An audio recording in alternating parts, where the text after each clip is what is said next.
Welcome to Kenton's videos. Enjoy the video. In this video, I will explain how to learn HTML for beginners in English, updated. Start by learning core tags and structure, then build tiny pages to practice concepts.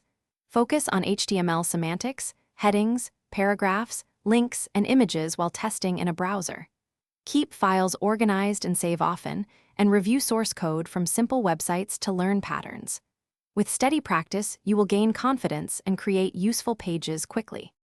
A friendly setup makes learning HTML much easier, so pick tools that fit your style and stay consistent. Use a code editor with syntax highlighting and enable a live server to see changes instantly.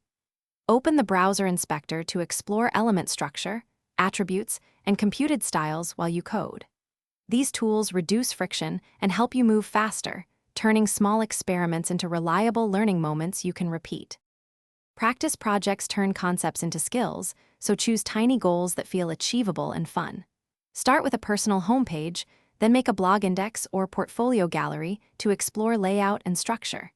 Each project should introduce one new element or attribute so you learn gradually. Share your pages with friends or host them on a free service to gain confidence. Iteration and feedback accelerate progress far more than passive reading. Thanks for watching. Consider subscribing if we helped you.